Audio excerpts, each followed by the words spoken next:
Hai Sobat Prakim, selamat siang. Selamat datang di Omah Jateng Podcast. Kali ini kita kedatangan tamu yang sangat istimewa yang mungkin tidak disangka-sangka begitu ya oleh Sobat Prakim. Beliau adalah Bapak Kepala Bidang Anggaran di BPKAD Provinsi Jawa Tengah. Terkait dengan pengelolaan anggaran nanti kita bisa tanyakan lebih detail kepada beliau. Selamat siang Pak Dwi, selamat datang di podcast kami di Omah Jateng Podcast. Apa kabar Pak Dwi? Baik hari ini. Iya, alhamdulillah.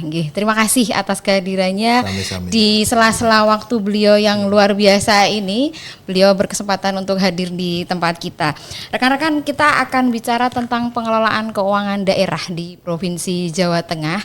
Tentu saja pengelolaan keuangan daerah itu dekat dengan BPKAD begitu. Pak Dwi, bisa disampaikan ke Sobat Prakim, mungkin di sana banyak rekan-rekan yang BPKAD ini sebenarnya ngurusi apa toh begitu. Monggo Pak Dwi, termasuk perannya di pemerintah provinsi seperti apa? Ya baik, matur nuwun Mbak Rita. Jadi kita sampaikan dulu kepanjangannya ya. Ya, siap. Badan Pengelola Keuangan dan Aset Daerah.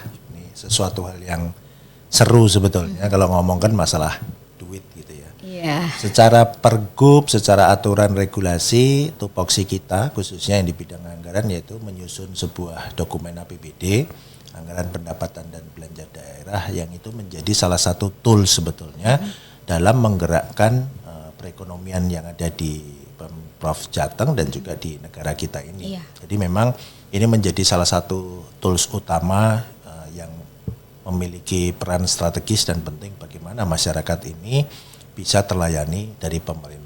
Intinya sih sebetulnya simpelnya seperti itu. Simpelnya seperti itu. Rupiah-rupiah yang dihasilkan dari pajak kemudian kita kelola, simpelnya nanti akan bermuaranya ke sana ya. Betul. Oke, terima kasih.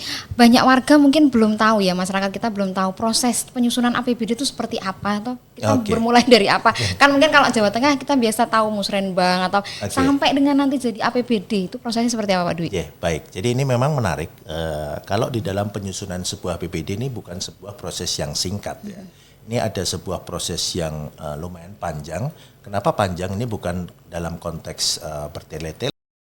Kita meramu sebuah perencanaan yang melibatkan semua stakeholder yang ada ya, termasuk di dalamnya masyarakat. Nah, sebetulnya apa tujuannya ini? Karena kita pengen melihat, mengcapture apa sih sebenarnya yang dibutuhkan oleh masyarakat tentunya ya. Karena permasalahan yang ada itu kan dan kebutuhan itu luar biasa banyak yang ada di masyarakat, sehingga prosesnya sendiri ya tadi betul ada musrenbang, kemudian ada dokumen-dokumen perencanaan sampai nanti menjadi sebuah dokumen APBD. Tentunya ini prosesnya panjang guna memastikan bahwa apa yang kita rencanakan itu betul-betul nanti bisa bermanfaat untuk masyarakat gitu ya. Dan jadi semuanya terdokumentasi dalam mulai dokumen perencanaan, dokumen penganggaran sampai nanti akhirnya jadi perda begitu ya. Betul. Timelinenya mungkin dari proses panjang tadi. Kalau bicara bukan proses yang singkat, bukan bertele-tele, berarti kan ada timeline ya. Apakah itu dimulai dari T-2 atau T-1 atau bagaimana Pak Dwi? Oke, baik. Memang selama ini sesuai dengan regulasi kalau kita mau menyusun sebuah APBD itu tentunya N-1. Jadi 1 tahun sebelumnya kita sudah merancang. Biasanya di bulan Maret itu kita sudah mulai proses. Kita menjaring semua masukan, kemudian kayak belanja masalah begitu ya yang ada di masyarakat. Kenapa? Karena ini memang setiap tahun itu banyak sekali perkembangan yang ada di masyarakat khususnya di Jawa Tengah.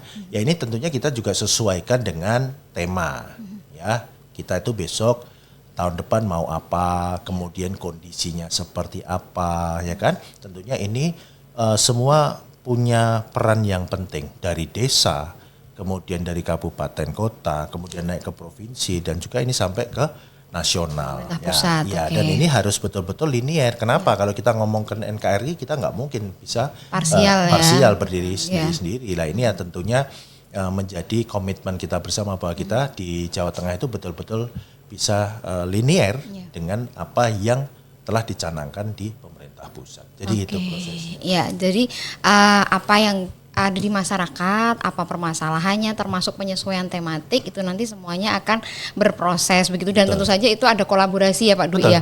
Kolaborasi ini berarti kan kalau kita sama-sama tahu ya Sobat Prakim, ada namanya TAPD. Nah TAPD ini siapa saja toh Pak Dwi, siapa saja, kemudian perannya seperti apa masing-masing dari anggota TAPD ini? Iya.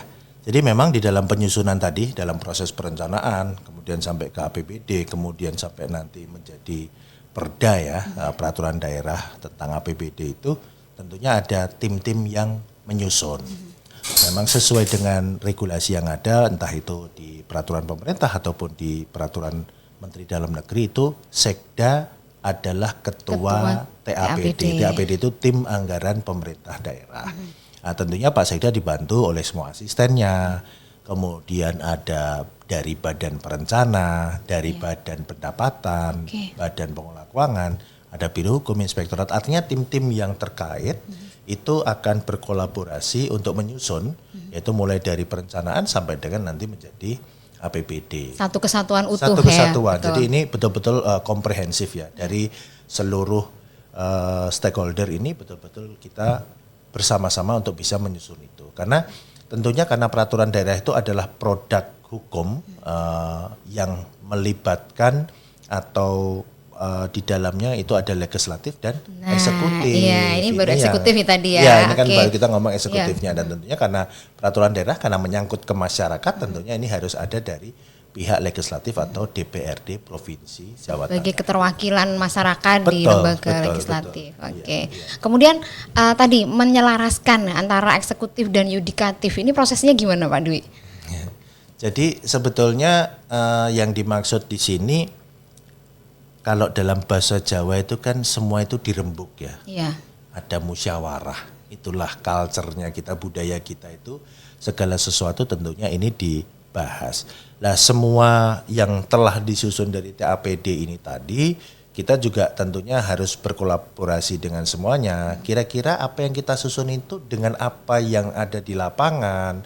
Kemudian dari beberapa case mungkin tahun sebelumnya ada apa sesuatu hal yang harus disempurnakan, kondisinya ada perubahan segala macam, ini betul-betul harus kita jadikan satu. Karena kita memiliki tujuan tentunya apa yang akan kita susun di tahun berikutnya harus lebih baik daripada sebelumnya. Nah ini kita juga mengajak kepada semua pihak, yuk sama-sama mengawal, karena ini kan untuk kita semua, dari kita dan untuk masyarakat kita semua. Jadi saya pikir nggak mungkin ini hanya bisa dikerjakan dari salah satu sisi saja, tapi ini kita harus melibatkan semua stakeholder yang ada. Gitu sih sebetulnya. Oke. Nah, yang kita tahu nih ya, prinsipnya tadi udah terpenuhi dari sisi eksekutif, dari sisi legislatif berkolaborasi begitu sampai akhirnya kita rembukan dan menemukan lah formulasi yang pas begitu untuk nantinya bisa mengintervensi di tahun berikutnya. Nah, dengan kondisi saat ini nih, ini Indonesia sama-sama tahu nih ya, ada dinamika keterbatasan fiskal atau ruang fiskal yang mungkin agak sedikit berbeda begitu dengan tahun-tahun sebelumnya. Ini bagaimana pemerintah Provinsi Jawa Tengah menyikapi? Mungkin ada mandatori begitu atau apa yang harus kita laksanakan begitu? Iya, jadi betul urusan yang ada di tempat kita, di negara kita, di Pemprov Jateng ini enggak sedikit. Kita punya 32 urusan. 32 urusan. Yang harus diurusin lah bahasanya begitu ya. Karena ya dengan jumlah penduduk kita yang memang besar begitu, sehingga permasalahan di negara-negara berkembang, di daerah-daerah kita ini memang sangat kompleks. Tapi kita tidak patah semangat untuk itu. Yang penting bagaimana kita bisa melihat dan menata kemampuan kita untuk menyelesaikan permasalahan-permasalahan yang menjadi prioritas. Nah itu tadi prioritas ya kuncinya. Ya prioritas. Artinya apa sih sebenarnya prioritas? Kalau kita melakukan sebuah data, ya kita punya data itu, kira-kira permasalahan yang harus segera diselesaikan itu yang mana? Ya bukan berarti kita mengabaikan permasalahan yang lain, tapi dengan keterbatasan fiskal tadi kita tidak mungkin akan bisa menyelesaikan secara keseluruhan. Tapi mengakomodir semuanya nggak mungkin. Iya, nah masalah keterbatasan fiskal ini memang di tahun-tahun saat ini menjadi topik yang hangat betul. Dan kemarin kayaknya semua di platform-platform media sosial semua mengatakan, banyak sekali dana-dana yang disesuaikan di tahun 2026. Tentunya karena tadi kita memiliki dari pemerintah pusat itu memiliki sebuah kebijakan kira-kira belanja apa yang akan difokuskan di tahun 2026 ya kan. Ada banyak kita terkait masalah kemiskinan mungkin, pertumbuhan ekonomi, kemudian makan bergizi bagi generasi-generasi penerus kita ya kan. Kemudian untuk koperasi, kemudian juga untuk sekolah bagi masyarakat miskin dan segala macam itu yang menjadi prioritas yang tentunya harus didukung oleh seluruh stakeholder yang ada, karena kita kan tetap harus muaranya itu kepada negara kesatuan kita yaitu Indonesia. Jadi ke arah sana sih. Artinya keterbatasan iya betul, tapi bagaimana kita harus memutar semua sumber daya kita yang ada itu betul-betul nanti bisa efektif, tepat sasaran, tepat guna, ya kan? Betul. Ya kan itu yang masyarakat butuh apa kita memberikannya sesuai dengan dibutuhkan oleh masyarakat. Ya begitu sih. Oke, termasuk ini mungkin ya Pak Dwi, karena kita kan di daerah ya, tidak hanya bicara tentang apa yang menjadi prioritas pusat begitu. Ketika di daerah pasti pemerintah daerah atau melalui kepala daerah punya visi misi begitu, punya program daerah juga yang menjadi unggulan gitu. Bagaimana Pak Dwi untuk mengkolaborasikan ini? Mungkin ada yang dari program daerah yang kita untuk mendukung sama-sama nih, kita punya program prioritas daerah, ternyata di pusat juga punya branding yang lain dan ternyata ini bisa supporting begitu. Adakah Pak Dwi seperti itu ya? Ada. Jadi besok kayak kita 2026 itu Pak Gubernur dan Pak Wakil Gubernur sebagai kepala daerah dan wakil kepala daerah terpilih mencanangkan Jawa Tengah sebagai lumbung pangan nasional. Oke, tematik 2026 ya. Iya, ini tematik kita 2026. Dan ternyata ini menjawab apa yang juga dicanangkan oleh pemerintah pusat, salah satunya. Oke, sejalan. Ya kan? Kita juga ketahui sebetulnya kita sebagai negara agraris, kita penghasil mungkin beras dan segala macam, iya kan? Itu betul-betul harus didukung dari semua daerah. Nah, tentunya kita kan punya data itu. Oh, sebetulnya luas lahan kita tuh berapa, petani kita berapa, kemudian produksinya seperti apa. Itu yang akan kita genjot nanti di tahun 2026. Karena sebetulnya kita berharap bahwa ini juga multiple effect ya. Tidak hanya sekedar produksi beras atau komoditas yang lain, tapi bagaimana kita memiliki peran terhadap nasional. Ya kan, kita sebagai lumbung pangan nasionalnya tadi sebagai salah satu dari 38 provinsi lah. Ini yang tentunya sebetulnya juga linier dengan pusat di beberapa 8 prioritas dari Pak Presiden itu juga salah satunya terkait masalah ketahanan pangan. Nyambung kan akhirnya betul. Belum lagi mungkin terkait dengan program MBG pastinya juga akan saling sinergi kan begitu ya. Saling mengisi betul. Termasuk bagaimana sektor yang lainnya juga mendukung ke arah tematik itu. Tidak melulu bicara pangan, tapi ternyata infrastruktur itu juga bisa loh diarahkan ke arah sana begitu. Pak Dwi, mungkin kita sambil seruput kopi sebentar untuk segmen berikutnya.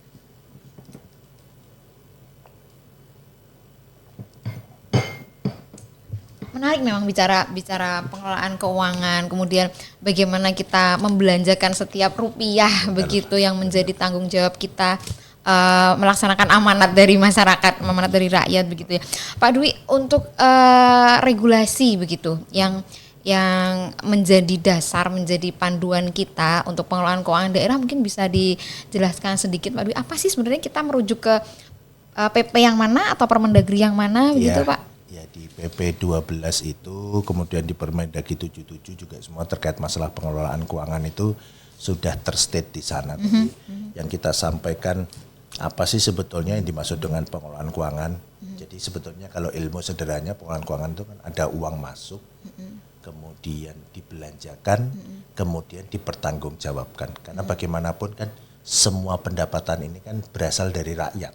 Sehingga sebetulnya pemerintah itu betul-betul harus bertanggung jawab kepada rakyat karena mereka itu yang sebagai salah satu dari wajib pajak. Ya di situ ada bentuknya pajak, retribusi dan segala macam. Nah, di dalam regulasi di PP 12 pun sudah jelas itu apa yang boleh dipungut. Kan kita harus ngomong dari pendapatan dulu. Yang dipungut, yang diperbolehkan apa, nilainya berapa, ya kan dan segala macam. Kemudian nanti kita dibelanja juga diatur. ya kan, belanja apa saja yang tadi disebutkan Mbak Lita tadi, masalah mandatori, ya kan, kemudian belanja-belanja mana saja yang juga harus diperbolehkan dan segala macam, yang tidak diperbolehkan apa, di sana ada semua, sampai dengan ke komponen pembiayaan. Ya, jadi di PP maupun di Permendagri itu sebenarnya sudah jelas. Sudah jelas. Jadi kalau Sobat jelas. Prakim ingin lebih detail, silahkan nih coba sambil kita mempelajari bareng-bareng.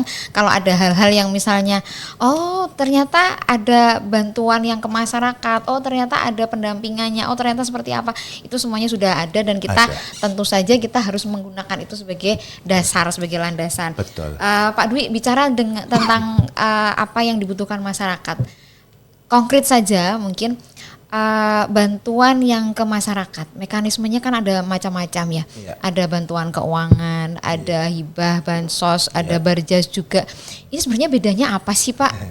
ini yang kadang masyarakat pokoknya taunya RTLH aja misalnya, atau taunya kita dapat rumah aja, tapi mereka kan nggak bakalan berpikir mekanisme begitu. Mungkin kita bisa spill juga ke Sobat Prakim. Oke.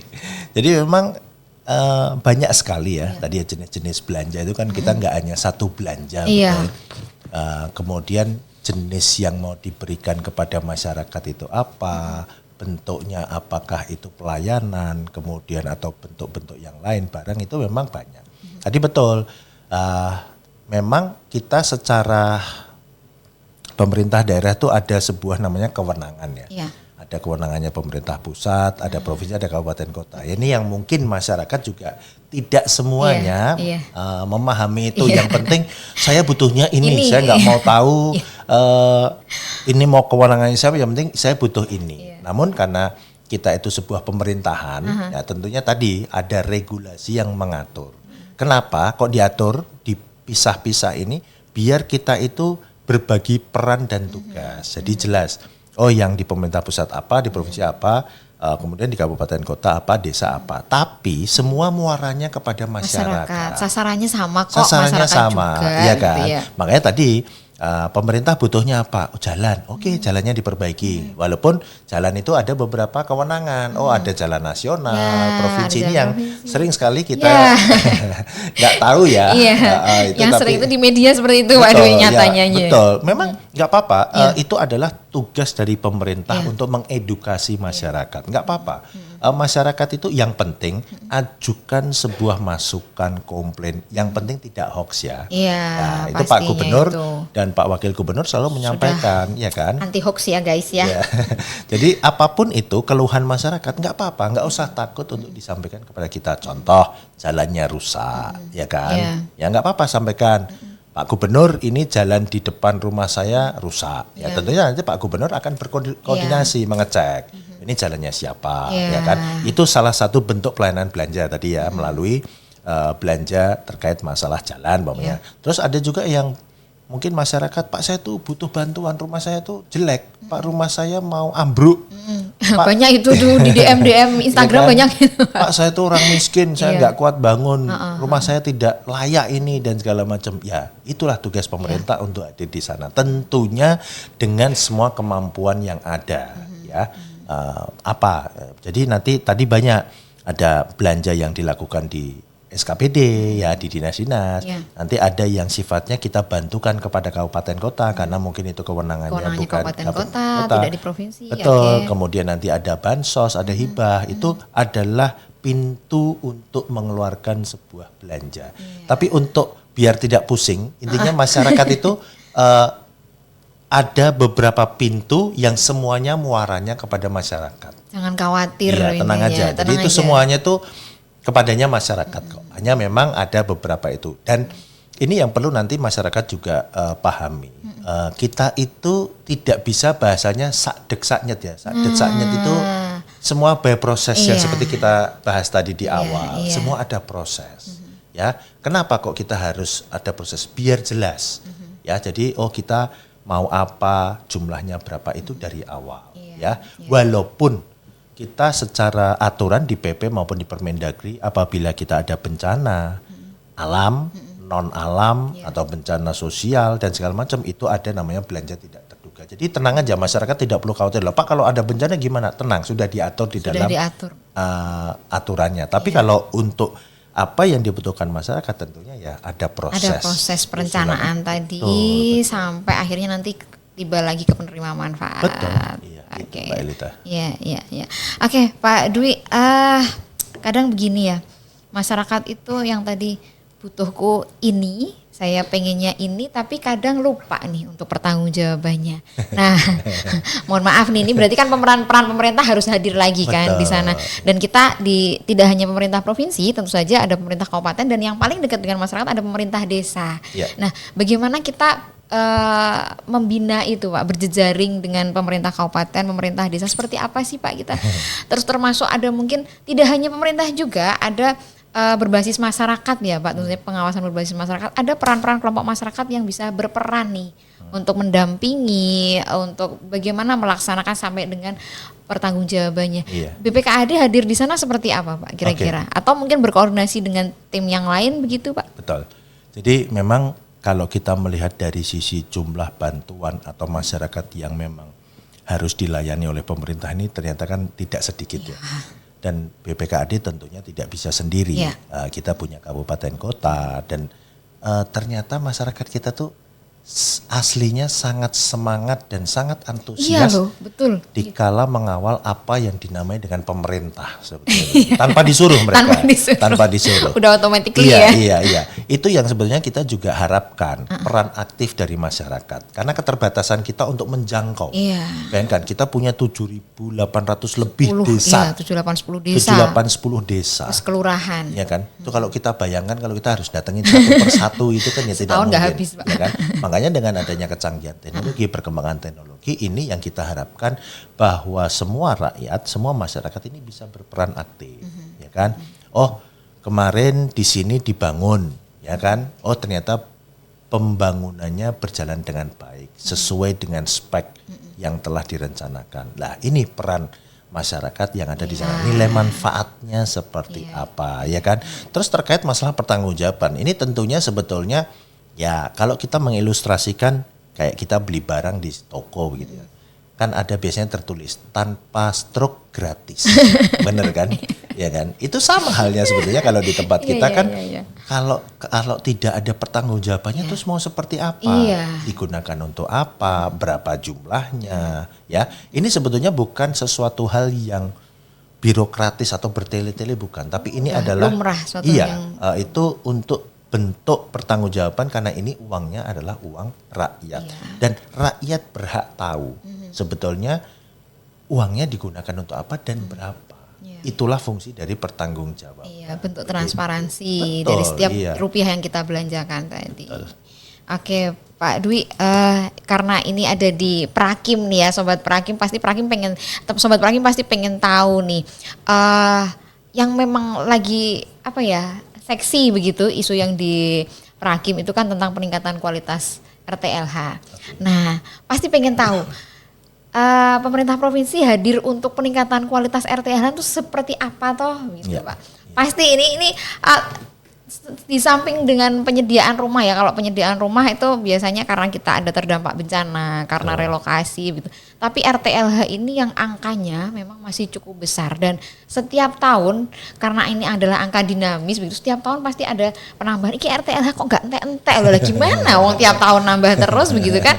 Ada keluarga baru, terus kemungkinan ada dinamika yang lainnya juga begitu. Bagaimana pemerintah hadir untuk urusan pemerintahan wajib yandas ini Pak? Ya. Jadi memang tadi kita sudah sepakat bahwa yang diurusi ada 32. Di dalamnya mungkin ada kebutuhan masyarakat terkait masalah rumah ya, yang dianggap tidak layak huni. Memang tidak layak.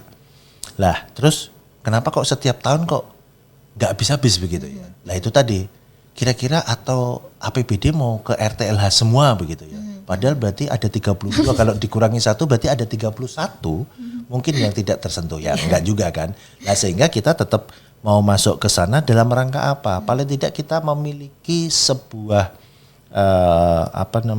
jalan keluar terkait masalah penanganan masyarakat miskin tadi, ya kan?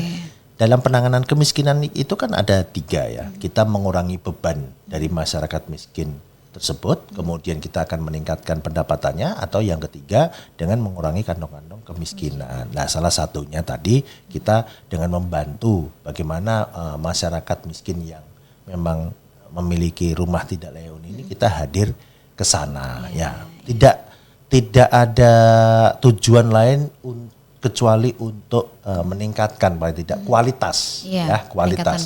Ya, dan tentunya ya ini tadi semua dengan sumber daya yang ada. Dan kita harapannya juga dengan sebuah kegiatan itu multiple efeknya. Karena Indonesia ini yang terkenal ya gotong royong. Ya kan? Modal sosial itu. Betul, ya kan. Sebetulnya nilai-nilai budaya kita itu luar biasa. Iya. Jadi kadang-kadang ada yang bikinin teh, dia nggak mikirin, ini uangnya mau tak SPJ-kan kemana, kan nggak gitu juga ya kan. Iya, jadi harapannya kita ke sana. Nah, kemudian terkait masalah jumlah, Pak Gubernur dan Pak Wakil Gubernur pun beserta Pak Sekda selaku Ketua TAPD itu juga mendorong terkait masalah kolaboratif funding. Dengan jumlah kebutuhan RTLH yang tinggi, besar, ya kan. Kemudian ada penyesuaian tiap tahun. Kemudian kita mengajak semua pihak, entah itu CSR, BUMN, BUMD, swasta, dari Basnas, dari Korpri, itu pun kita betul-betul semua mengeroyok biar cepat selesai. Itu wujud gotong royong tadi ya Pak, kolaboratif funding. Jadi gotong royong itu ternyata nilai-nilai luhur yang sudah ada sejak dulu dan kita praktekkan di semua level sebetulnya. Karena sekali lagi untuk sobat prakim ya ini. Jadi kalau kita itu nggak mungkin lah kerja sendiri. Nggak mungkin sebuah APBD itu bisa menyelesaikan semua permasalahan. Nggak mampu lah ya Mas. Dengan segitu banyak. Betul. Itu baru RTLH aja loh, belum urusan yang lain. Betul, ya kan. Nah, makanya kita berharap bahwa satu, tepat sasaran, ya, jangan nanti memang tidak layak menerima atau rumahnya layak mendapatkan bantuan, ya kan? Ini ya jangan gitu ya, nggak tepat sasaran, jangan. Terus tapi kalau yang memang membutuhkan ya tentunya kita betul-betul harus membantu ke sana dan kita jangan patah semangat lah, pokoknya jangan patah semangat. Bagaimana kita harus yakin bahwa pemerintah ini dan negara ini bisa jauh lebih baik. Gitu. Oke, siap. RTLH tadi mungkin banyak yang berpikir ini di darat nih Pak. Jawa Tengah itu kan nggak cuma daratan Pak, ya kan? Ada pesisirnya juga nih, ada pantai utara dan pantai selatan begitu. Untuk urusan rumah sendiri Pak, dari pemerintah provinsi ada nggak sih yang nantinya akan mengarah ke sana nih, ke pesisir, begitu Pak? 2026 aja wis. Pasti. Ya, karena tadi kita tidak hanya ngomongkan yang di daratan saja. Tadi yang kita sampaikan juga, ternyata permasalahannya itu banyak, ya kan? Tidak hanya yang di darat, ada yang di mana tadi, di laut, di pesisir dan segala macam itu nanti untuk siapa? Kita semua dari SKPD Teknis sudah menyiapkan semua konsep-konsepnya. Namun kita juga ada levelingnya, karena berawal dari data. Pasti underannya data ya. Iya kan, ini penting. Kenapa? Lah, yang di daratan ada berapa sih? Ya kan, kemudian yang di pesisir ada berapa, ya kan, nggak mungkin ya mesti masuk pesisirnya lebih banyak daripada yang di daratannya, kan kita daratannya lebih banyak. Dan case-nya pasti beda ya Pak. Betul. Nah ini tentunya TAPD beserta dengan SKPD Teknis merancang, kalau yang di pesisir nanti dibantu dengan bantuan seperti apa, ya kan, terus kemudian kalau dia punya lahan tapi tidak kuat membangun, ini dibangunkan dengan cara apa, ya kan? Ini banyak memang, situasinya banyak. Kan kita tidak bisa mengeneralize masyarakat ya, bahwa rumah saya ada Pak tapi sudah tidak layak. Kan tidak hanya gitu. Tadi ada yang bilang, Pak saya punya lahan tapi saya nggak kuat bangun. Pak saya hidupnya di pesisir tapi saya seperti itu, kondisinya seperti ini. Ya kan? Kalau kita melihat kan, kadang-kadang ada tuh yang di 1 tahun diuruk, baru juga diuruk udah ketutup lagi sama air balapan kan ini sama airnya. Jadi ini saya yakin SKPD kita itu luar biasa kok, orang jago-jago semua. Solusinya tinggal nanti kita kolaborasikan secara data, ya kan, teknisnya nanti seperti apa, kemudian nanti kita kolaborasikan dengan kemampuan keuangan yang ada. Kembali lagi ke situ. Betul. Dan pasti fungsi-fungsi kolaborasi tadi yang ditekankan Pak Dwi, ada sektor swasta, ada Basnas, ada masyarakat itu sendiri yang mungkin nantinya juga akan berpartisipasi. Itu menjadi bagian yang penting begitu untuk bagaimana mewujudkan goals yang kita harapkan begitu ya Pak, menjadi cita-cita kita bersama. Pak Dwi non sewu, untuk ini kita tadi masih bicara tentang anggaran dan sebagainya. Ada nggak sih Pak secara sistem informasi atau digitalisasi informasi terkait dengan pengelolaan keuangan di Jawa Tengah Pak? Ada.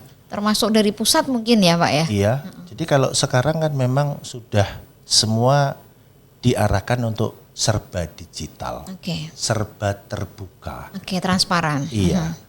Data-data tentang APBD itu dari proses sampai dengan menjadi APBD itu di websitenya BPKD boleh dicek, ya bisa dibuka. Silahkan dengan terbuka. Iya.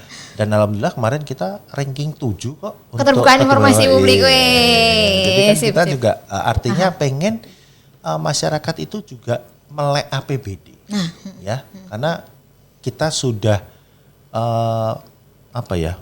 betul-betul pengen semuanya itu menjadi lebih baik. Dan ternyata peran masyarakat itu luar biasa loh. Bukan hanya kritik pedasnya bukan, tapi bagaimana ternyata ada yang menyampaikan bahwa Pak ini kondisinya ternyata di sini begini, sehingga kita tuh terbantu oleh informasi itu. Dan kita juga menjadi sama-sama pengingat bahwa kita itu bekerja itu harus sesuai dengan regulasi, ya, karena kan yang melihat banyak, ya, melihat banyak dan kita seneng kok, sehingga kita nyaman. Nyaman. Mulai dari perencanaan sampai pengawasan itu kita nyaman karena semuanya berbasis masyarakat juga. Betul. Iya. Jadi terbuka lah kita.